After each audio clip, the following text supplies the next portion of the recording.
Jadi jalannya kayak ini, gini misalnya bentuknya tuh kayak ya kayak punggung lele. Pernah lihat ikan lele kan? Licin. Saya pernah mengeluarkan air mata loh pas turnya itu.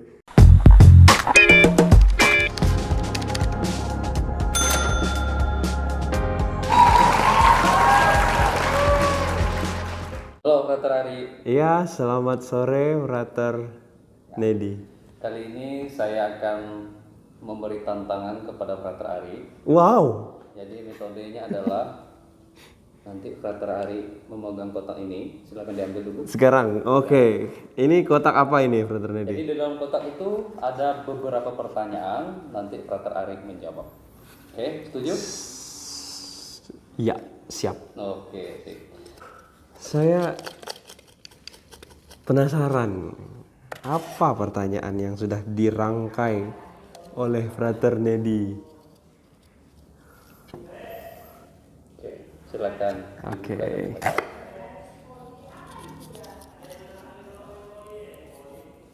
Mau jadi pastor seperti apa? Langsung dijawab ya. Langsung.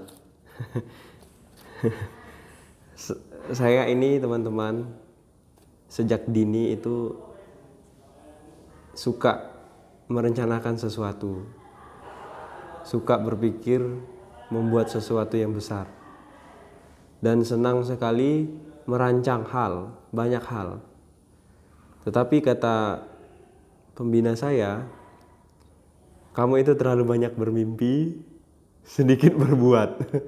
Cuman saya pikir, bukan berarti mimpi saya yang banyak itu tidak ada gunanya, melainkan saya butuh orang-orang di samping saya yang bisa mengeksekusi mimpi-mimpi saya.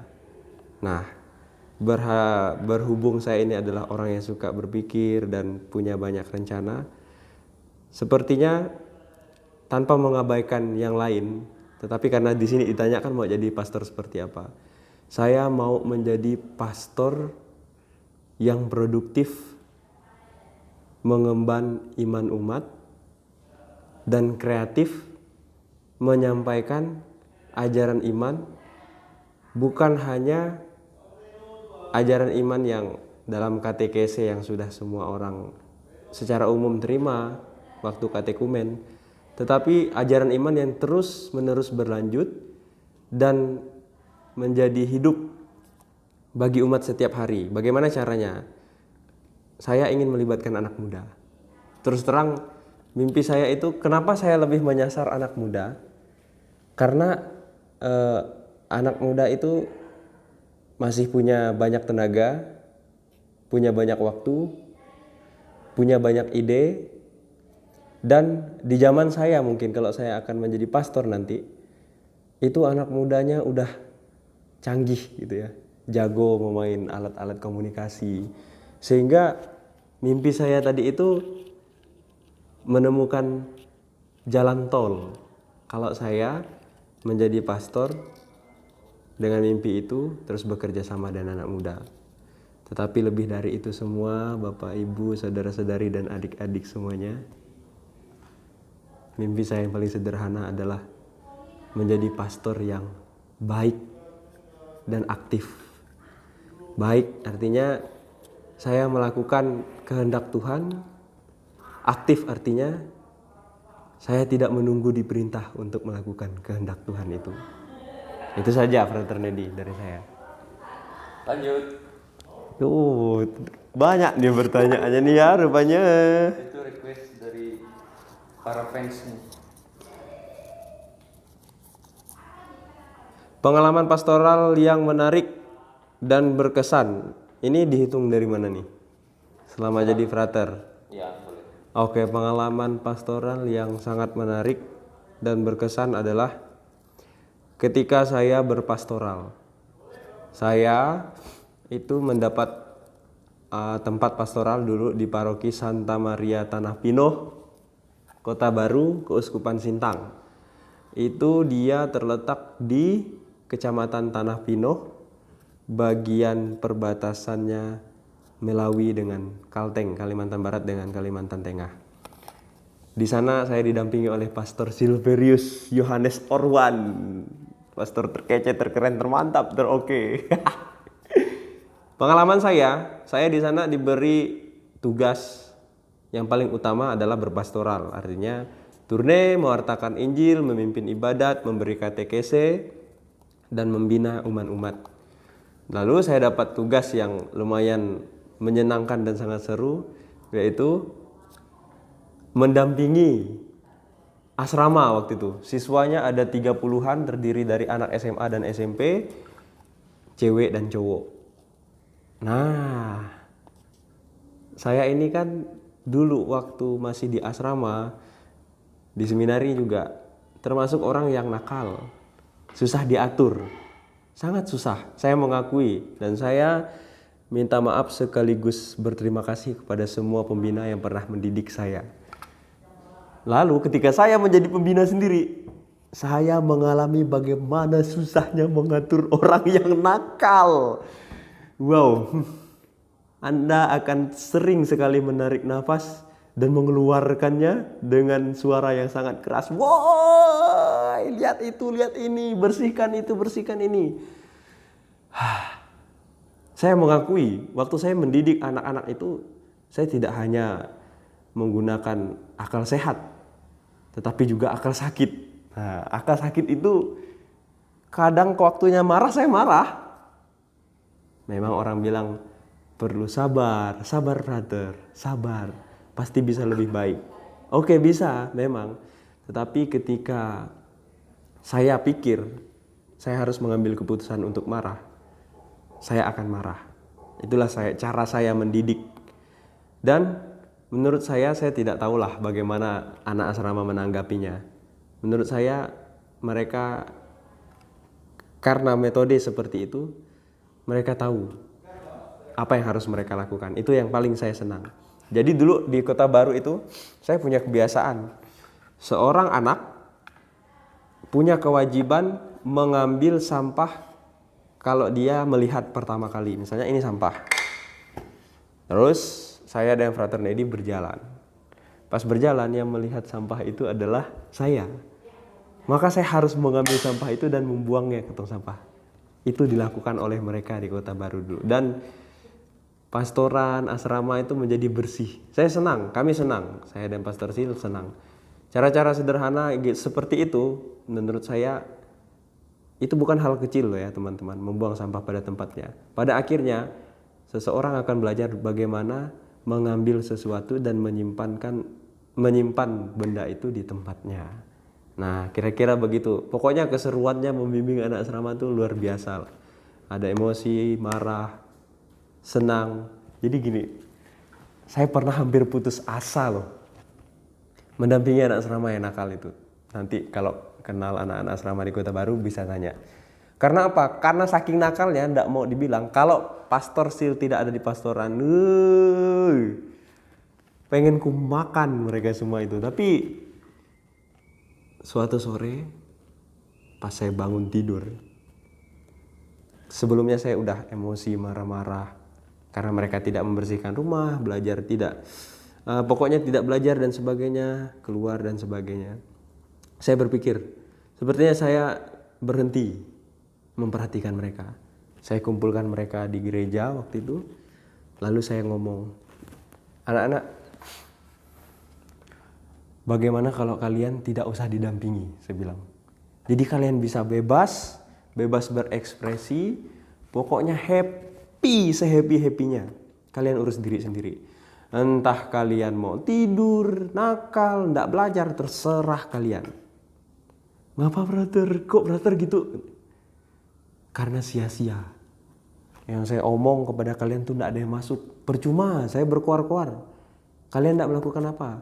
Tidak melakukan apa-apa. Saya berpikir tadi sore, kalau inilah saatnya saya berhenti mendampingi kalian. Tetapi saya berpikir lagi, kalau bukan saya yang memperhatikan kalian, siapa lagi? Kalau kalian tidak diperhatikan, siapa yang membimbing kalian? Kalau kalian tidak dibimbing, dari mana kalian tahu mana yang harus kalian lakukan, mana yang tidak? Pada saat itu anak-anak asrama menangis. Dan barulah mereka sadar mereka perlu bimbingan. Tetapi tetap aja mereka nakal. Cuman setelah mereka punya kesadaran seperti itu, saya punya keyakinan bahwa apapun yang saya ajarkan, yang saya berikan, meskipun tidak tampak terjadi hasilnya hari itu, hal itu akan sangat berguna bagi hidup mereka. Dan ide saya dulu ya, anak asrama ini kan banyak. Jadi kalau pas hari libur, supaya mereka tidak pergi kemana-mana, belanja ke pasar, jalan-jalan dan sebagainya, susah dikontrol. Ide saya adalah silakan kalian nonton TV. Padahal aturannya di pastoran itu nonton TV ada jam-jamnya. Tapi saya pikir kalau nonton TV semua anak tuh nonton. Saya enak mengontrolnya gitu loh. Kalau tidak ada TV, mereka tuh pergi jalan-jalan susah mengontrol. Itu maaf Pastor Sil. Nah, itu ide saya. Ide saya yang kedua, kalau saya kebetulan dapat uang saku dari Pastor Sil, lalu Pastor Sil turne, anak-anak asrama itu ya, Bapak Ibu dan teman-teman yang terkasih, makanannya sangat sederhana. Jadi satu kelompok misalnya ada 6 orang, duitnya 26.000. Nah itu sayur mau makan apa? Kadang ya, ada momen dimana uang sayur habis karena mungkin keterbatasan orang tua mengumpulkan uang asrama.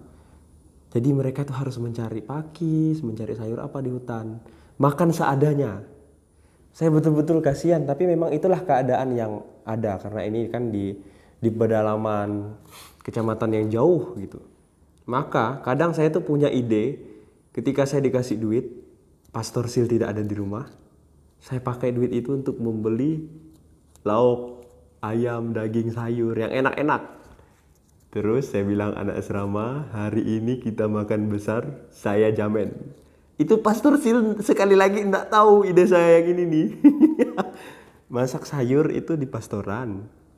Lalu anak asrama membawa nasi, makan bersama. Wah, itu persaudaraan yang sangat indah menurut saya di masa-masa pastoral. Dan disitulah saya merasa saya berbuat baik, melakukan perintah Allah itu tadi.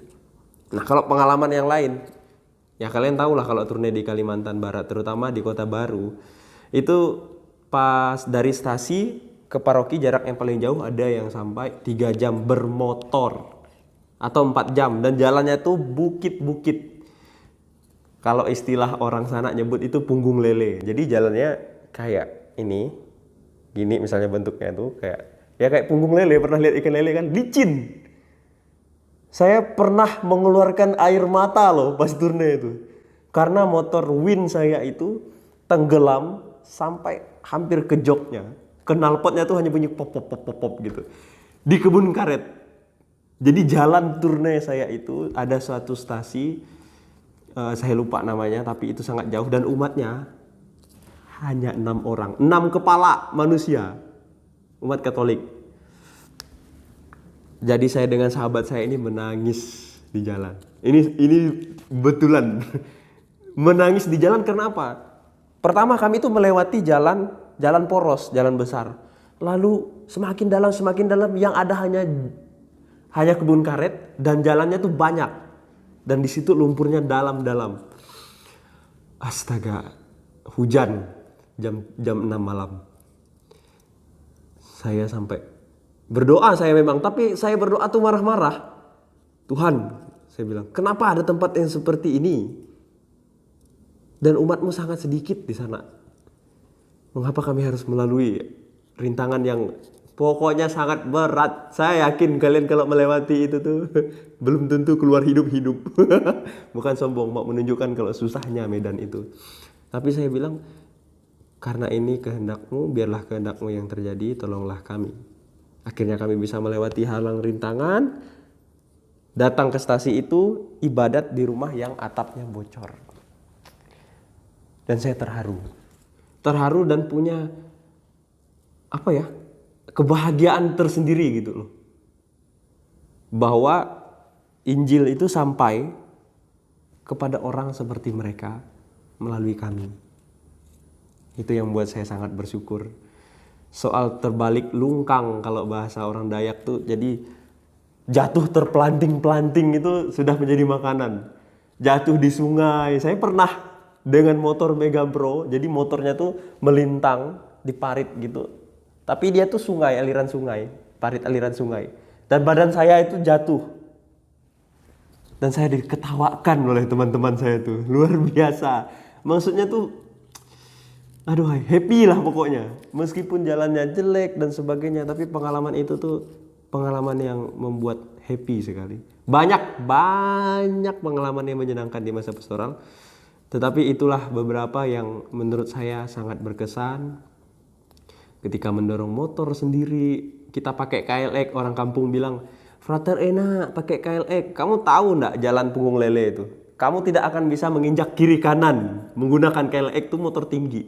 Jadi bukit nikung. Aduh hai. Tidak ada nyali. Aduh hai, saya bayangkan tuh di jalan turne antara hidup dan mati. Tetapi saya heran.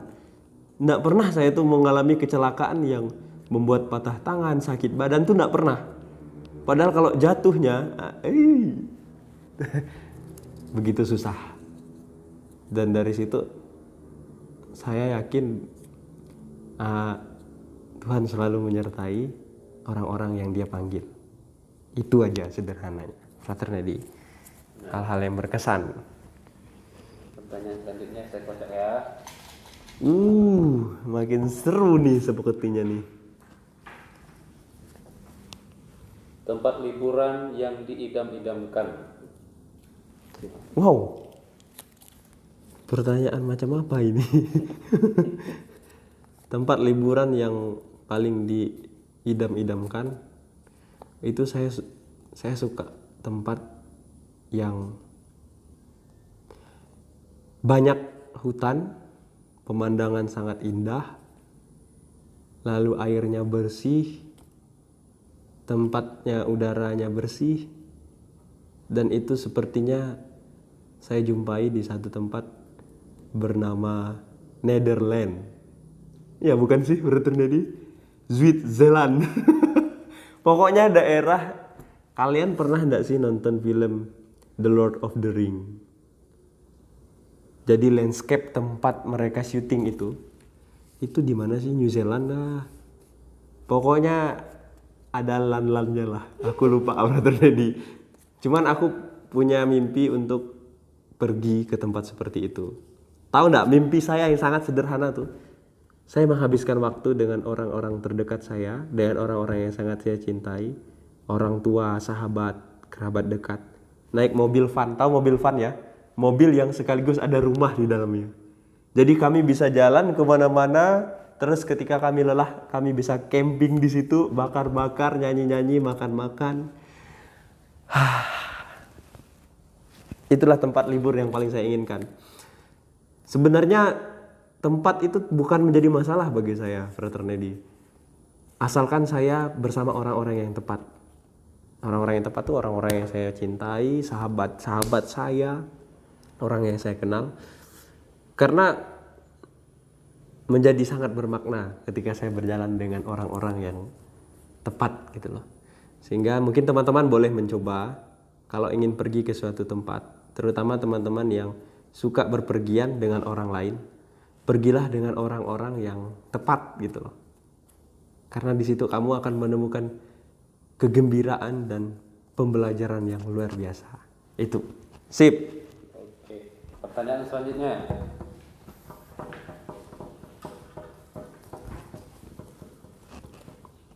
Pernah tidak digoda cewek?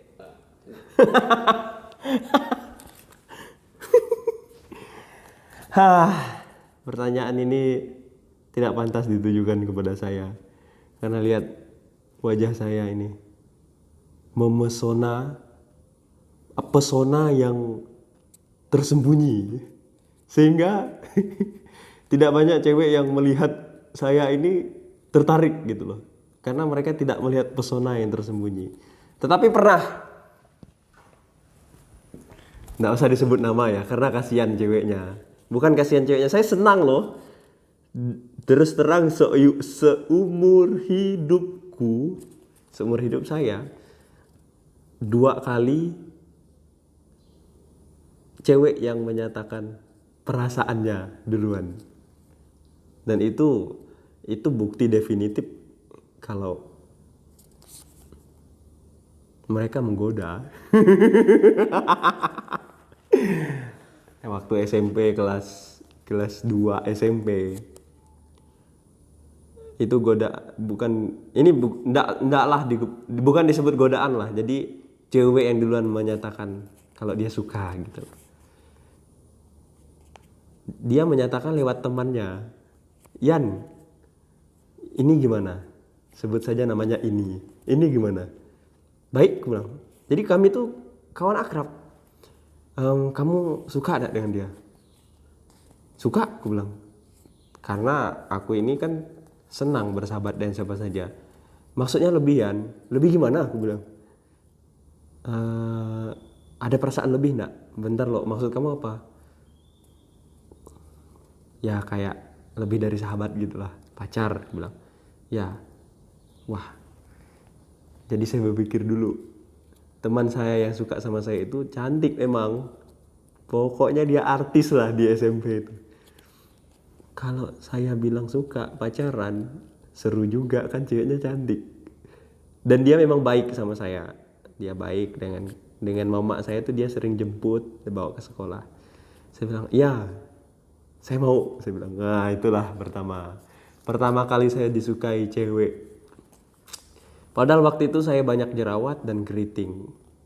Mungkin dia melihat sekali lagi pesona yang tersembunyi. Bukan di fisik loh ya, tapi ada inner apa? Brother Dedi? Kalau cewek kan inner beauty, kalau kita inner handsome. Ya, itu kata yang paling tepat. Wanita-wanita itu melihat inner handsome. Itu waktu SMP. Terus waktu SMA saya punya teman dekat, sahabat sangat dekat, sangat baik. Saya paling ingat, saya waktu SMA di sebuah SMA terkenal di Sintang, itu SMA swasta. Saya kebetulan dulu anak IPA. Saya masuk IPA teman-teman karena saya malas mencatat, terus terang. Masuk di IPA tuh yang kamu perlukan adalah rumus dan memperhatikan guru menjelaskan. Dengan demikian 70% kamu bisa menjawab soal seperti apapun, tidak perlu mencatat. Jadi saya tuh tidak pernah bawa catatan ke sekolah, jarang gitu loh. Tetapi waktu belajar saya itu menulis puisi, menggambar, membuat lagu, membuat tulisan. Nah, teman saya yang cewek itu melihat saya seperti itu, dia membelikan saya 1 buku binder. Dan dia bawa buku itu setiap hari, saya yang mengisi. Nanti catatan, kalau perlu memang harus mencatat, dia yang mencatatkan untuk saya. Begitu terus, alangkah baiknya wanita itu. Terima kasih. Setelah sangat lama bersahabat, lalu dari kawannya juga datang lagi, Yan, kamu tuh, saya kan dulu suka lagu Angsa Putih dari Arwana Band. Itu lagu yang paling tepat untuk merayu wanita deh. Tapi saya bukan nyanyi itu untuk merayu, memang saya suka lagunya. Nah, karena saya sering menyanyi lagu itu, temannya bilang, Yan, dia ini, yang tadi kan ini ya, yang SMP tuh ini yang kedua nih kita sebut saja itu suka dengar lagu Angsa Putih, Yan, katanya. Gara-gara kau suka nyanyikan itu, terus ngapa? Itu sebenarnya Angsa Putih itu siapa sih, katanya. Dia kah, katanya kan. Jadi cewek itu mau memastikan kalau Angsa Putih itu untuk sahabat saya. Padahal bukan. Padahal saya menyanyi itu hanya ya untuk saya menyanyi saja karena saya suka. Tetapi karena saya jujur, saya bilang bukan. Nah, kamu mau ndak, Yan, katanya kan, jadian sama dia. Loh, kok kau yang ngomong? Aku bilang, bukan dia. Dia malu ngomong, katanya. Jadi aku aja yang ngomongkan. Aduh, kali ini dia cantik, baik, seniman banget, seniwati lah dia tuh. Wanita yang keren menurut saya tuh, berkarakter. Tapi saya nggak bisa nerima karena dia tuh sahabat dekat saya. Saya pikir kalau saya terima, nanti kalau saya putus, kami saling membenci. Itulah yang saya pikir. Kan biasanya drama-drama orang putus cinta kayak gitu. Saya nggak suka yang kayak gitu. Mending kita jadi sahabat, tetapi kita tuh selalu marah-marah, nanti pun berteman lagi.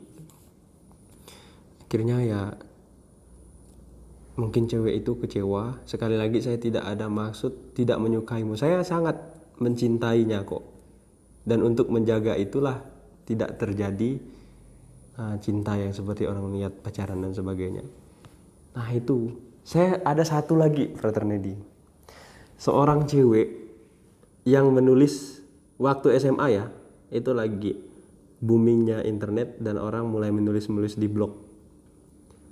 Cewek ini menulis di blog banyak hal tentang saya. Dan ketika lulus SMA, saya diberikan password blog itu. Katanya, Yan, ini katanya, kamu lihat baca di sana katanya. Itu semua tulisan aku katanya. Dan tulisan itu tuh tentang aku, tentang kami semua dan tentang perasaan dia. Asli cewek ini romantis. Saya senang. Dan dia sahabat aku juga. Masalahnya tuh, cuman dia ndak menyatakan perasaan saya mencintai kamu, mau ndak jadi pacar, ndak. Dia hanya menyatakan kalau dia tuh punya rasa yang lebih. Saya salut dengan cewek ini. Dan kami sekarang bersahabat baik juga, keren. Terima kasih semuanya. 3 itulah menurut saya cewek. Pengalaman saya pernah, ini kan digoda, jadi bukan digoda. Pengalaman saya pernah menjadi orang yang bereaksi daripada beraksi. Jadi aksi itu kan tindakan pertama, reaksi itu tindakan kedua. Biasanya kan laki-laki yang aksi, mengejar cewek, mulai dekat. Ada juga sih yang saya yang kayak gitu. Nah tapi dalam kasus ini, itu tuh ceweknya yang beraksi dulu, saya bagian yang reaksinya gitu. Dan hidup saya menjadi indah, berbunga-bunga. Terima kasih banyak kepada kalian semua, orang-orang yang mencintai saya dan orang-orang yang sangat saya cintai. Pokoknya hidup kita keren lah. Kita akan menjadi orang hebat. Wis. Selanjutnya, Dr. Ari baca sendiri. Ini apa nih? Mengapa tertarik mau jadi pastor? Pengalaman yang sangat lucu pertama kali saya mau jadi pastor tuh. Dulu saya sekolah di SMP Sugio Pranoto Sanggau. Teman-teman Sugio, hai apa kabar? Saya alumni. Waktu saya sekolah di sana, saya punya julukan nama. Diberikan oleh satu guru legend, guru bahasa Indonesia namanya Pak John Buci. Bukan, Pak John Loy. John Buci nama teman saya. John Loy namanya, orang Kapuasulu. Dia sudah lama sekali mengajar bahasa Indonesia dan guru yang paling keren, beken, gaul habis gitu loh. Saya ini kan di asrama dulu, di Asdera Asrama Desa Remaja. Waktu lonceng sekolah berbunyi, itulah saat saya melangkahkan kaki pertama kali keluar dari asrama. Artinya orang di sekolah tuh udah masuk. Sedangkan saya baru turun dari asrama berangkat ke sekolah. Waktu jalan saya 5 menit, masuk ke kelas 5 menit setelah pelajaran dimulai. Dulu selalu harus minta surat izin ke guru kalau telat. Apakah saya boleh masuk atau tidak? Nah, karena saya terlalu sering, saya itu seperti mendapat karcis khusus. Pokoknya untuk saya tuh khusus, enggak perlu minta-minta lagi, langsung masuk kelas aja. Saking guru tuh udah bosan memberi saya surat karena saya sering sekali telat. Dan setiap bapak itu ngajar, Pak John tadi, saya mau ngetuk pintu, dia selalu gini. Slow katanya. Masuk katanya. Bapak memanggil saya slow. Sejak saat itulah saya dikenal waktu itu sebagai slow, SLOW, lamban, orang yang lamban di SMP. Nah, dan saya nakal. Ada beberapa prestasi yang bisa diambil di sekolah, yaitu prestasi di bidang akademis dan prestasi di bidang kenakalan. Dua-duanya sama-sama membuat kamu terkenal. Dan saya mengambil prestasi di bidang kenakalan. Aduh, bukan karena enggak mampu ya, bukan karena Ya lumayan lah dulu tuh. Sekolah bisa-bisa juga mengikuti. Tetapi nakal tuh lebih menantang bagi saya tuh. Wih. Nggak, memang saya ini anaknya nakal lah. Karena saking nakalnya, suatu kali guru bertanya, Frater belum. Suster ini nanya, kalian semua di sini, kitanya kan, apa cita-cita kalian? Satu-satu jelaskan. Kalau suster tuh menghadap mahasiswa, saya lupa nama suster tuh, suster Susan kah, suster siapa? Suster SMFA, pernah mengajar di Sugio Pranoto pokoknya. Tanya satu-satu. Kalau anaknya tuh baik, rajin, pandai, suster tuh nanyanya pelan. Kamu mau jadi apa? Gitunya kan. Saya mau jadi pengusaha suster. Saya mau jadi ini itu. Wah, senang suster. Pas anak-anak yang nakal, saya kan duduk depan. Kamu mau jadi apa? Gitunya kan. Waktu ditanya itu kan berdiri. Waktu itu saya tuh punya waktu 10 detik berpikir cepat. Cita-cita saya teman-teman mau jadi pilot. Jadi kalau kalian pulang ke kampung saya, masuk ke rumah itu ada foto saya masih kecil, pakai seragam pilot lengkap. Mungkin seusia TK lah saya pakai itu. Sejak kecil saya mimpi menjadi pilot pesawat tempur. Tetapi kalau saya bilang pilot nih, saya pasti diketawakan teman-teman sekelas saya. Pertama karena saya nakal, kedua menjadi seorang pilot matematika tuh harus terbaik, sedangkan matematika saya tuh hancur, jelek sekali. Tidak bagus lah pokoknya. Tidak mumpuni untuk kriteria seorang pilot. Entah mengapalah dalam pikiran saya tuh muncul ide, saya kayaknya bilang mau jadi pastor, Cak, biar mereka enggak ketawa. Benar. Yan, kau ini mau jadi apa? Suster, saya mau jadi pastor. Waktu itu kelas senyap 2 detik. Detik ketiga kelas meledak. Kata mereka, Rian mau jadi pastor, kata mereka kan. Karena nakal, nak mungkin Rian tuh ke arah mau jadi pastor tuh. Itu hanya saya omong ya tuh, bukan pikiran karena tertarik. Lalu teman-teman saya yang lain mengikuti. Banyak, waktu itu ada 8 orang mau mengikuti jadi pastor. Dan semua anak nakal. Pula suster ini menanggapi dengan sangat serius. Dicarilah brosur seminari menengah Nyarongkop dan brosur seminari menengah Sintang. Saya dapat. Lalu karena saya ini kan suka pengalaman baru ya. Jadi saya bawa brosur itu pulang, saya cerita ke mama saya. Mama saya tanya, "Wih, kau benarkah mau jadi sekolah seminari?" katanya. "Mau jadi pastor tuh?" "Apa?" aku bilang.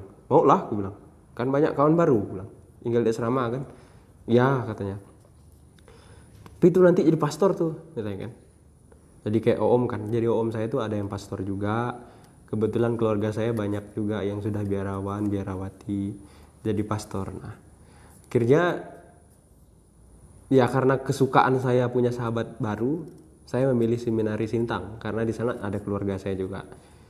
Seturut perjalanannya waktu, sebenarnya saya mulai kagum dengan pastor itu sih sejak saya kecil. Waktu itu dengan pastor Johan Verbeek tuh orang mana ya?